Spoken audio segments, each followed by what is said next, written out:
123 लोग वो हैं जिनका पोस्टमार्टम हुआ। बाकी बहुत सारे ऐसे लोग भी हैं जो बताया जा रहा है कि मरने वालों में बच्चों की संख्या बहुत है और महिलाओं की संख्या ज्यादा है।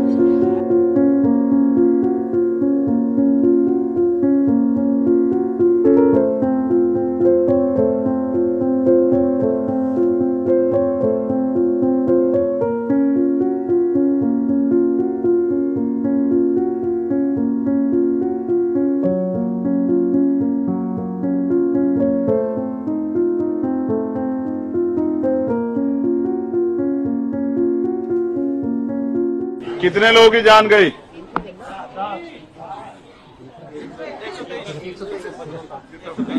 123 तो वो हैं जिनका पोस्टमार्टम हुआ। सर जी गलत है, गलत है। मैं था वहाँ। तुम तो वहाँ बाबा का आशीर्वाद लेने गए? नहीं सर, मैं बाबा का आशीर्वाद और क्या? कभी नहीं गया। कोई कहते मेरे गांव के लोग हैं, मैं कभी नहीं गया। गए नहीं? चुप हो जाओ। देखो अभी ना आप पे आंकड़े हैं ना मेरे पास आंकड़े हैं, लेकिन 123 लोग वो हैं जिनका पोस्टमार्टम हुआ। बाकी बहुत सारे ऐसे लोग भी हैं जो बताया जा रहा है कि मरने वालों में बच्चों की संख्या बहुत है और महिलाओं की संख्या ज्यादा है। तो जो लोग बिना पोस्टमार्टम कराए अपनी बॉडी को, अपने पार्थिव शरीर को ले गए, ऐसे बहुत सारे लोग। मैं सुबह से कह रहा हूं कि भाई गलती किसकी है, किसकी सवाल मेरे सामने आ रहा है। तो मैं सच बोलने की हिम्मत रखता हूं। गलती एडमिनिस्ट्रेशन की है, ये सच। अगर व्यवस्था अच्छी की गई होती तो शायद इस घटना को, इतनी बड़ी घटना को अंजाम नहीं दिया जा सकता, या ये घटना नहीं होती। अगर व्यवस्था सही होती, बड़े अधिकारियों ने, पुलिस के अधिकारियों की, कर्मचारियों की ड्यूटी उस प्रकार से लगाई होती और उनकी संख्या पर्याप्त होती। 80,000 लोगों की परमिशन पे और 100 लोग अगर ड्यूटी करेंगे, एक आदमी अगर 800 आदमियों की जिम्मेदारी उठाएगा तो कहां संभव है? ये सच है। गलती पुलिस के अधिकारियों से भी हुई है, बिल्कुल सच है। लेकिन सच ये भी है कि सरकार ने भी लापरवाही बरती है, ये भी एक कड़वा सच है। क्योंकि सरकार इस बात को जानती है कि कौन लोग वहां ज्यादा संख्या में जा रहे हैं और उनके जीने और मरने से कोई फर्क किसी को पड़ता नहीं। लेकिन गलती हमारी भी है, मैं इस बात को स्वीकार करता हूं। गलती हमारी, हमसे बड़े पुराने नेताओं की, हमारे आंदोलन की गलती है कि हम लोग अपने निकम्मे समाज को समझाने में कामयाब नहीं हो पा रहे। बाबा साहब का इतना बड़ा स्टैचू लगाते हो, घरों में बाबा साहब की तस्वीर लगाते हो, घरों के बाहर बाबा साहब के पोस्टर लगाते, इतने बड़े बड़े बैनर लगा रखे हैं मैंने देखे इस बस्ती में, और फिर भी इन नकली बाबाओं के पास जाते हो।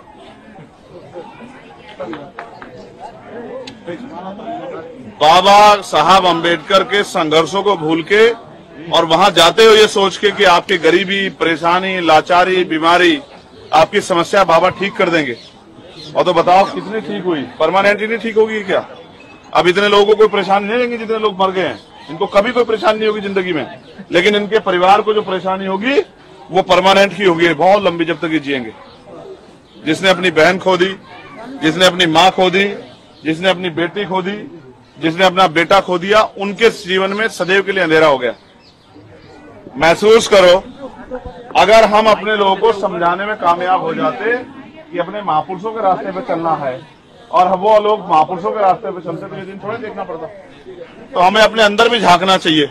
और इसका कारण ये है कि जब मैं पार्लियामेंट में बोल रहा था तो मैंने कहा था कि देश आजाद हुआ लेकिन धन धरती राजपाट में बंटवारा नहीं हुआ। तो जो लोग गरीब थे पिछले व्यवस्था के आधार पे, जब संविधान से पहले जो व्यवस्था थी, वो गरीब के गरीब रहे और अमीर अमीर होते गए। अब उन गरीबों को अपने पैरों पे खड़ा होने के लिए तमाम तरह के संघर्ष करने पड़ रहे हैं और ये लोकतांत्रिक जिम्मेदारी थी कि हर व्यक्ति को सुख सुविधा और सम्मान मिले। लेकिन मैं समझता हूं कि आप वहां गए क्यों? आप इसलिए वहां जाते हो कि जो गरीबी आपकी जिंदगी में है, आपके बेटे को रोजगार नहीं मिल रहा है, बेटी की शादी नहीं हो रही है, मकान टूटा फूटा मकान है, जमीन नहीं है, बीमार है, तो बाबा जी से आशीर्वाद लेके सब चीज ठीक हो जाएंगी। तो हुई क्या? हाँ भाई हुई क्या? तो इसके बाद तो समझ आ जानी चाहिए कि भाई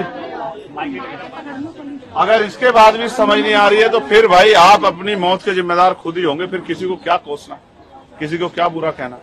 वो अलग है कि सरकार ने आपकी जान की कीमत 4 लाख रुपए लगाई, 2 लाख रुपए स्टेट सरकार ने और 2 लाख रुपए सेंटर की सरकार ने। उनको लगता है कि आपके जीवन की कीमत 4 लाख रुपए, जबकि सत्य नहीं। मेरा ये मानना है कि कम से कम 25-25 लाख रुपए का मुआवजा सरकार को देना चाहिए। देना चाहिए। क्योंकि जो व्यक्ति पाल पोस के इसको बड़ा किया गया है और जिसके ऊपर परिवार की जिम्मेदारी टिकी है या जिससे परिवार जुड़ा हुआ है, जब वो नहीं रहा तो उसकी कमी तो कैसे पूरी नहीं हो सकती। लेकिन सरकार, मुख्यमंत्री आए थे, मुझे लगा था उनके आंसू पूछेंगे, लेकिन मुख्यमंत्री जब आके यहाँ पता लगा कि ये कौन लोग हैं जिनके साथ इतना जुल्म हुआ है, तो मुख्यमंत्री सोचा होगा इनकी जिम्मेदारी मेरे सर नहीं, इनकी जिम्मेदारी तो चंद्रशेखर आजाद को उठानी है। तो वो क्यों उनकी मदद करे, तो 2-2 लाख रुपए देकर टाल के चले गए। ये है आपकी जिंदगी का सच। मैं आपसे हाथ जोड़ के कह रहा हूं, अंधविश्वास पाखंडवाद में मत पड़ो, अपने बच्चों को पढ़ाओ। वो अलग बात है कि सरकार ने रोजगार के सारे साधन खत्म कर दिए, पढ़े लिखे नौजवान बेरोजगार घूम रहे हैं। भर्ती आती है, भर्ती बाद में आती है, पहले पेपर लीक हो जाता है और जो भर्ती आ जाती है उसमें 69,000 शिक्षक भर्ती से घोटाले हो जाते हैं। लेकिन फिर भी हम पे ये रास्ता नहीं है, ये रास्ता तो हम पे इतने साल हम जुर्म सहते रहे सदियों, तब सब लोगों ने होते, किसने हमारी बात नहीं सुनी। तो बाबा साहब अम्बेडकर ने हमें रास्ता दिखाया, भगवान बुद्ध ने हमें रास्ता दिखाया, सदगुरु रविदास जी ने, गुरु नानक देव ने हमें रास्ता दिखाया, गुरु कबीर ने हमें रास्ता दिखाया। लेकिन वो रास्ता ये नहीं है जो जिस रास्ते पे आप जा रहे हो। तो पहले तो हमारे यहाँ वैचारिक लोग थे, आंदोलन थे, समझाया जाता था, सिखाया जाता था, जागरूक किया जाता। अब तो बंद हो गया सब कुछ। और मैं तो आज की नौजवान पीढ़ी पे हंस रहा हूँ, तुम्हें तो कैसे भेजने देते हो माँ को, वहां भेज देते हो, कैसे माँ मानती नहीं, अब कैसे मनाओगे माँ? अपनी जिम्मेदारी को अदा करो। सिर्फ मेरे आने पे घूमने से या नारा लगाने से काम नहीं चलेगा। समाज में बैठ के समाज को जागरूक करो। जब तक आप जमीनी स्तर पे समाज को जागरूक नहीं करोगे तो जयंती बनाने से कुछ नहीं होगा। इतने बड़े बड़े बैनर लगाए, अलग अलग बैनर लगाए, अलग अलग कमेटी बनाई, क्या हुआ उससे? लेकिन फिर भी जाता हो वहीं रहे हो। आपको बाबा के रास्ते पे नहीं, डॉक्टर बाबा साहब अम्बेडकर के रास्ते पे चलना होगा। अगर आपको अपनी जिंदगी में उद्धार करना है, आपको अपनी गरीबी, बेबसी, लाचारी, परेशानियां, बीमारियों का इलाज करना है, तो आपको अपनी सामाजिक जागरूकता बढ़ानी पड़ेगी और राजनीतिक ताकत भी बनानी पड़ेगी। और आप नहीं कर पाओगे ऐसा, तो फिर कोई परिवार जाएगा बाबा के पास, और बाबा के पास जाने के बाद बाबा से क्या उम्मीद करेगा कि जीवन बदल जाए। और मैं तो ये जो मीडिया के साथी, इनके माध्यम से कहना चाहता हूँ बाबा जी को, ये वाले बाबा जी, अपने वाले बाबा जी नहीं, उनके विचार तो हम पे हैं। ये जो बाबा जी यहाँ वाले, कि अगर वास्तविकता में इनके हितैषी हो तो इनको कम से कम 1-1 करोड़ रुपए का मुआवजा अपनी तरफ से दो। अगर आप इनके हितैषी, जिनकी जान चली गई, जिनके परिवार का सूरज छिप गया है, उनको कम से कम 1-1 करोड़ रुपए का मुआवजा दो, तब तो मैं मानूंगी आप इनके हितैषी, क्योंकि ये आप ही के नाम पे तो गए थे वहां। और अगर आप ऐसा नहीं करते तो ये माना जाए कि आप भी इनसे कोई प्रेम नहीं रखते। तो मैं आपसे अपील करता हूँ, ये जो मेरी माएं बहनें बैठी हैं, ये आप मीडिया वाले, तुमने बड़ा परेशान कर दिया। तुम्हें अपने इसकी पीढ़ी तुम डिस्टर्ब कर रहे हो इस तरह से। यहाँ इसका खामियाजा फिर भुगत लोगे क्या?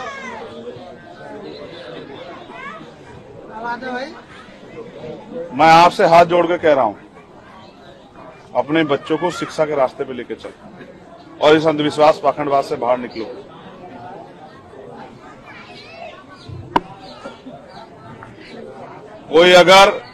कोई सामंती, कोई गुंडा अगर आप पे अपराध कर देता तो मैं उसके नकेल कर देता आज। लेकिन यहां तो आप खुद गए हो जाके मरने की। अगर कोई गुंडा, बदमाश, सामंती इस तरह की हिम्मत जुटाता तो आज उसको आज ही नकेल गिर देता, उसको बताता कैसे हिम्मत जुटाई जाती है। लेकिन अब इसमें क्या कहूं, किसको पकड़ूं, किससे जवाब मांगू? इतने लोगों की जान लग, क्या मेरे लोगों की जान की कोई वैल्यू नहीं है? कितने लोग चले गए हैं? एक जानवर मरता है तो भी बवाल हो जाता है, इतने लोग मरे हैं, किसी को फर्क नहीं पड़ रहा है। मैं आपसे तो अपील कर सकता हूं, नौजवान साथी खड़े हैं, कि कम से कम एक बार ऐसी जगह जाने से पहले एक बार इनकी तरफ भी देखा करो, जिन्होंने अपने 4-4 बच्चे कुर्बान कर दिए हमारे लिए। जिन्होंने अपना पूरा परिवार कुर्बान कर दिया हमारे लिए, और हम अपना परिवार कुर्बान कर रहे हैं बाबाओं के लिए, तो फिर हमारा कैसे उद्धार होगा भाई बता। ये कुरीतियां जो हमारे समाज में घुस गई है, नशा हो किसी भी तरह का, और ये अंधविश्वास पागल, इससे बाहर निकलो अगर जिंदा रहना है। आपकी मुक्ति का रास्ता शिक्षा, सामाजिक जागरूकता, सत्ता से होकर निकलेगा, इसके अलावा कोई रास्ता नहीं। जब आपके बच्चों को रोजगार नहीं मिलेगा, उनकी जेब में पैसे नहीं, कैसे बदल जाए आपके घरों की स्थिति। इसलिए मैं आपसे हाथ जोड़ के अपील करता हूं, इन परिवारों के लिए तो मैं संवेदना प्रकट कर सकता हूं। मेरे हाथ में नहीं है अभी कुछ इतना, अगर मेरे हाथ में ताकत होती तो मैं करके दिखाता 1 करोड़ रुपए का मुआवजा देकर इन परिवारों को। और जिन्होंने ये किया है, जो भी इसमें शामिल हो, कोई ऊपर ले कोई हो चाहे, आज उन सबको जो है उन पे कार्रवाई करके साबित कर दिखाता तुम्हें किस तरह से जो गरीबों की जान से खिलवाड़ की जाती। अगर उचित व्यवस्था होती, जैसे एक अधिकारी ने मुझे बताया कि भैया पंडाल में कोई घुस नहीं सकता, तो ये तो घटना भी बाहर हुई, तो बाहर व्यवस्था क्या थी। 80,000, लाख, 2 लाख लोगों की जिम्मेदारी पे कितने लोग लगाए गए थे व्यवस्था के। ये फेलियर है सरकार का, एडमिनिस्ट्रेशन का, पुलिस के बड़े अधिकारियों का। और अगर गाज भी गिरेगी तो इन पे गिरेगी, विचारों पे, इंस्पेक्टर पे, सीओ पे, दरोगा पे, हेड कांस्टेबल पे। लेकिन जो अधिकारी दफ्तर में बैठ के ऑर्डर करते हैं उन पे नहीं गिरेगी गाज। इसलिए मैं आपसे अपील करता हूं, मेरा आग्रह है आपका बेटा होने के नाते कि इस अंधविश्वास पाखंडवाद से बाहर निकले। और जब भी आपको कोई ऐसा मन करे तो इन परिवारों को देख लेना जिनका सब कुछ उजड़ गया। मैं इस मामले को इतनी आसानी से नहीं छोड़ूंगा। मैं इस मामले को पार्लियामेंट में उठाऊंगा और सरकार से जवाब मांगूंगा। सरकार बच नहीं सकती, सरकार भाग नहीं सकती है। और जो भी दोषी होगा इनकी जांच, मैं इसलिए देर से आया कि पहले शांत हो जाने दो, थोड़ा सा पता लग जाए क्या क्या हो रहा है। जो इनकी जांच कमेटी और इनकी रिपोर्ट बन जाएगी उसको भी हम लोग जो है स्टडी करेंगे। और अगर हमें कहीं भी कोई कमी लगेगी तो फिर हम जो है पार्लियामेंट के जरिए इसकी पुनः जो है हर तरह से जांच करा के और अपने लोगों को रिलीफ दिलाने का, अपने लोगों की मदद कराने का काम करेंगे। 2-4 लाख रुपए में तो एक बच्ची की शादी भी नहीं होती। कैसे मुख्यमंत्री को लगा कि 2 लाख रुपए में जीवन खत्म, जीवन पूरा हो जाता है। एक तरफ 50 लाख रुपए का मुआवजा देते हो लखनऊ में, और दूसरी तरफ यहाँ 2 लाख रुपए का मुआवजा देते हो। ये है सबका साथ सबका विकास। हाँ, सच है कि जाति धर्म देख के, और मुख्यमंत्री जी तो आपको परिवार मानते हैं, अपना परिवार बताते हैं, लेकिन क्या हुआ, जाति आड़े आ गई क्या। जो 2 लाख रुपए में बात टिकी, क्या आड़े आ गया। इस सच को आप भी मान लो, इस सच को आप भी मान लो कि उनके जरिए आपका भला नहीं हो सकता। तो मैं इन परिवारों के प्रति महापुरुषों से प्रार्थना करूंगा कि उनको ये दुख सहने की शक्ति मिले और वो अपने पैरों पे खड़े हो जाएं। ऐसी मैं प्रार्थना करूंगा और मैं प्रयास करूंगा कि सरकार इनको उचित मुआवजा दे। इसके लिए भी हम भरसक आवाज उठाएंगे। लेकिन मैं आपसे आग्रह कर रहा हूं, पुनः आपकी जिंदगी की कीमत है, अगर किसी और के लिए नहीं तो आपके इस बेटे के लिए तो है ही। तो अपनी जिंदगी की कीमत को समझें और अंधविश्वास पाखंडवाद से बच के अपने जिसको भी इष्ट को मानना है अपने घरों में ही मान लें। इस तरह की भीड़ का हिस्सा ना बने, अपनी जिंदगी के साथ खिलवाड़ ना करें। भाई, मैं आपसे प्रार्थना करता हूं कि आप अपने बच्चों को अच्छी शिक्षा देकर अपने साथ लेकर चलेंगे। और इस घड़ी में आज भी और हमेशा हम लोग सब आपके साथ हैं। और मैं महेंद्र जी से कहूंगा, चौधरी महेंद्र सिंह जी के, वो इन परिवारों के साथ आते जाते रहें, इन परिवारों के दुख सुख में शामिल रहें और इनको अपनी टीम भेज के यहाँ कैडराइज करने का भी काम करें, अंधविश्वास पाखंडवाद से निकालने में भी आसानी करवाएं। ठीक है। मैं आप सबसे जो है के लिए मंगल कामना करता हूँ और आपसे आशीर्वाद की अभिलाषा भी करता हूँ कि आपका आशीर्वाद मेरे ऊपर बना रहेगा।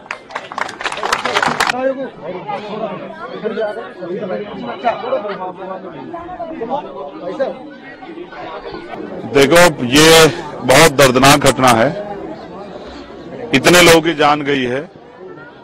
शायद उत्तर प्रदेश में आपसे पहले इतनी बड़ी घटना शायद ही कभी घटी हो। सरकारी आंकड़े 123 के हैं, लेकिन बहुत सारे ऐसे लोग हैं जो अपने परिवार को और उनके जो अंतिम शरीर को तत्काल लेके चले गए, जिनमें बच्चों की संख्या, महिलाओं की। अगर उनको सबको गिनती किया जाए तो ये संख्या बहुत बढ़ेगी। तो मैं सोचता हूं कि अगर इसमें प्रशासन ने और पुलिस के वरिष्ठ अधिकारियों ने जिम्मेदारी अदा की होती और गैर जिम्मेदारी नहीं दिखाई देती तो आज हम इन सब लोगों को नहीं खोते। इतने बड़े समूह की व्यवस्था के लिए मात्र 100 लोगों की ड्यूटी लगाना। मैंने कहा कि आरटीआई के जरिए हम जानकारी हासिल करेंगे कि इतनी बड़ी व्यवस्था में कितने एडीएम, कितने एसडीएम, कितने सीओ, कितने इंस्पेक्टर, कितने एसआई, कितने हेड कांस्टेबल, कितने कांस्टेबल की ड्यूटी लगी थी, कितने तहसीलदार, कितने जो है कानूनगो में पता करने का प्रयास करूं आरटीआई के जरिए, क्योंकि एक रिकॉर्ड होता है जिसमें आमद और रवानगी होती है।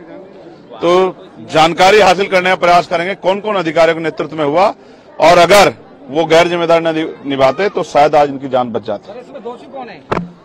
सब लोगों का मिला जुला दोष है। आयोजन करने वाले भी, आयोजन कराने वाले भी, आयोजन की व्यवस्था के जिम्मेदार भी, जिनपे लॉ एंड ऑर्डर की जिम्मेदारी थी, और सत्ता की नाकामी भी, उनका इंटेलिजेंस और एलआईयू का फेलियर भी, जो इतने लोग, लाखों लोगों की गैदरिंग को नहीं जानकारी हासिल करा, उसकी व्यवस्था नहीं कर पाया। सर, हादसा होने के बाद जैसे बाबा जी वहाँ से फरार हो गए, तो आप मानते हो कि बाबा जी दोषी हैं इस चीज में? अब मैं मुख्यमंत्री से पूछना चाहता हूं कि उन्होंने क्या कार्रवाई की है। मुख्यमंत्री जी को जवाब देना चाहिए कि वो क्या कार्रवाई कर रहे हैं। और मैं अपने लोगों से अपील करूंगा कि अंधविश्वास और पाखंडवाद की इस रास्ते से बचे। डॉक्टर बाबा साहब अम्बेडकर, माननीय काशीराम साहब और बहुजन महापुरुषों के रास्ते पर चल के ही आपके जीवन का उद्धार हो सकता है। इन बाबाओं के भरोसे ना रहे। मेरी तो ये मांग है सबसे पहले कि इन परिवारों को 25-25 लाख रुपए का मुआवजा, जो घायल हैं उनको 5-5 लाख रुपए का मुआवजा मिले। साथ साथ जो बाबा हैं, अगर वो बाबा इनके सच्चे हमदर्द हैं तो कम से कम 1 करोड़ रुपए का मुआवजा मर्दों को अपनी तरफ से दें। और अगर वो नहीं देते तो हमें मानना चाहिए कि उन बाबाओं को इनकी तकलीफ से कोई फर्क नहीं पड़ता। जांच हो और कठोर से कठोर कार्रवाई हो कि दोबारा इस तरह की कोई घटना न घटित हो सके।